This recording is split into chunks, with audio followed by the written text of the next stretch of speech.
Yeah, hatisi kuzomira pamusoro pekuexposa state capture yenyika yeZimbabwe for the last 45 years.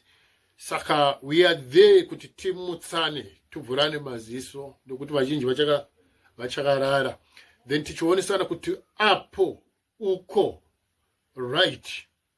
Tichibvunzana kuti uyo mamuziva here uyo. Kwapa munoti chiinazvo, then you make your own judgments. Right, ndatitangirire pamapepa nawo akakurumbira akaita seHerald. I think a lot of people, they have at one time bought that newspaper. Vamanotoritenga every day. Then togona kuti vamwe vanoti ini ndofarira Standard, mwanotoburitsa mari yakachiti nini manje ndofarira kutenga Daily Gazette. Vamwe vanoti munozvinzwa here izvo zvinotaurwa the Daily News, zvimapepa zvakasiyana siyana zveZim Papers kufanana naKwaedza, zvimachii vanani munozviti zvimwe hana manika zvimwe munozviti ana Moto Magazine. But I've got something chandinoda kuti ndikubvunzei nditi editor akakurumbira kuti vamwe vaimuti izi Zimbabwe veteran journalist anonzi Billy Saidi akazofira kumusha kwake kukitwe kuZambia. Kumusha kwake after spending many years achinzi is the journalist, is the editor weHerald, weStandard, weDaily Gazette, weDaily News. Mubumbwa. So munoti kudii pamusoro pecontent yataifidhiwa nevabumbwa, but kufa kwake hakuna kumisa capture yemedia. Tukenda tichivhurana maziso tichione sana.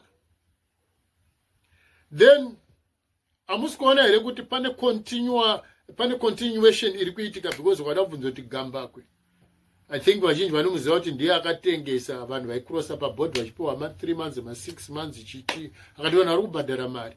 Gambakwe ibombwa ibwidi. Then we have got this other one Ching'ono akakura achishandisa seneme musha kwama yake paakakura akati ini ndiri muBranda, ndiri muChawa, ndakushandisa seneme musha kwangu inonzi Ching'ono.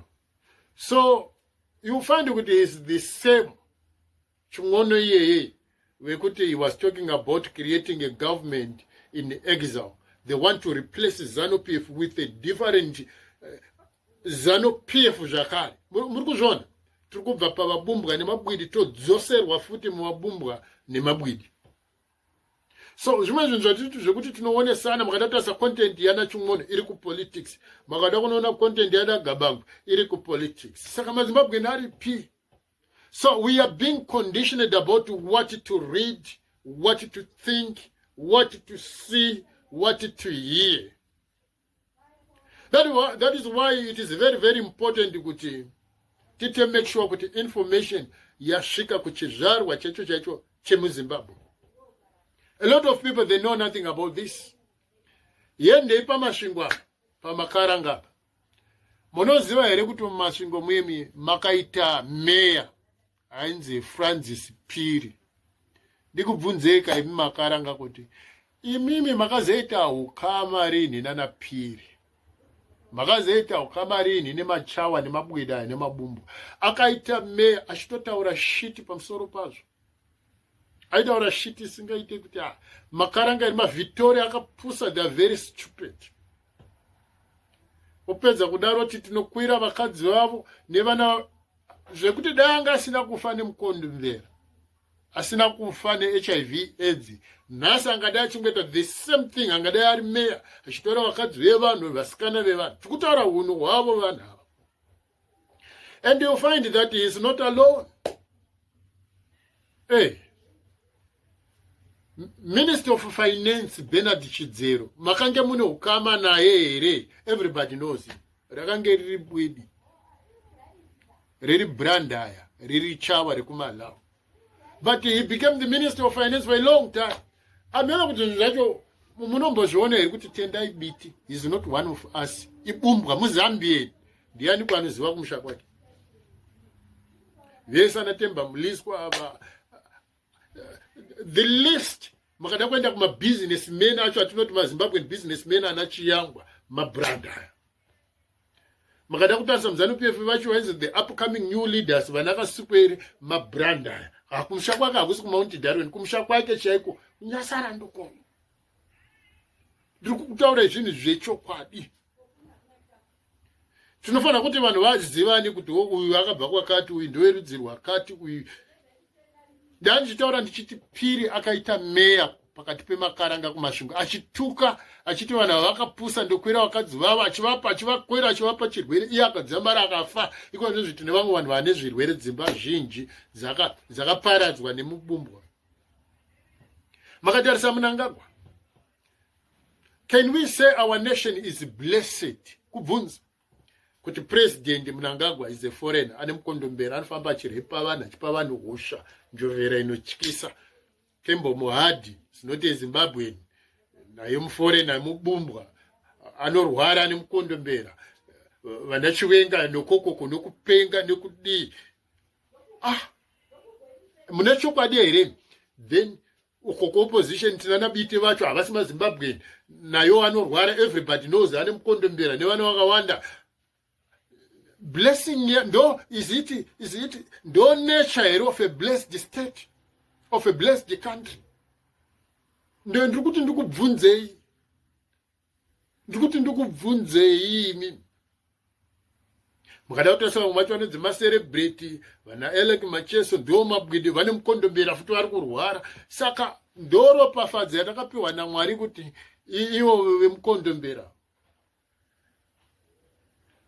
Alright, anopikisa ndiani kuti we are being conditioned about what we must hear, what we must see, how we must think. National FM hakuna mabranda, iko ndizvo havasi kutaura here chekumusha kwavo chimutauro chavo. Vanosiperera vakutoita news dzeko vachidi kuZBC tatina naJohn Phiri nemamwe mabranda variko, hatina kwakutizira. So it is very, very important. It is very important now, if you are not following Jeff Judah Osana, you are doing something, whether in public, in private, in secret, or you are doing something in a mabumbwa. You got to join me. Zvese zvikutambwa shiti dzikutaurwa nana Geza Revolution. Hakuna chinhu chinonzi Geza Revolution haitumidzwe zita remunhu. That is why we ended up tani political party akanga akunzi political party ane mazita emunhu ekumusha kwake. Zvikazonetsa pamusoro pemaproperty yaiti ndezvababa vangu nokuti political party ndeyababa vangu. Tikutaura, are we so cursed to the point yekuti even if you look pamaleaders atina kuopposition akaita sana anachamisa sekuru wake Reverend Chamisa ndo akabva kunyasara ndo vakauya vakazonotambira kwaguti iye ndiwe third generation yechibwidi. Not only that, about that case, iye akatorora Chemberi 8 years older than him. Madira vanoita mari, they are willing to do anything. Ukone munhu achitengesa upenyu hwake zvokuti anonorora, Chemberi anonorora, mukadzi ane zera rekuita girlfriend yababa vake, achipinda nevo magumbezi achimukurura pitikoti nebra. Upedza zvoita makuna ivo vozvara ngochani. Kamwana kake kanonzi Ashili kari kuita ngochani hunotyisa kuBritain. Aiwa kana ndiri kunyepa taura kuti ndiri kunyepa. Muratidzwe nevamwe vanhu vasiri inini mapicture nemavideo yacho. You find kuti there's no blessing up. We need to start afresh. Zvavanhu vese vari kuti revolution hakuna chinonzi revolution will be fighting against the regime. Kwete kuti tinorwa nemunhu wani Mnangagwa tosiya ZANU-PF yacho. Anenge aida kuita revolution anouya neshoko rekuti pasi neZANU-PF. That is the beginning. There is no alternative. Unotofanirwa kuti pasi neZANU-PF. Nemunhu wese anosapota ZANU-PF anofanira kuti abve ikoko. You follow the original Zimbabwean. You follow me or nothing.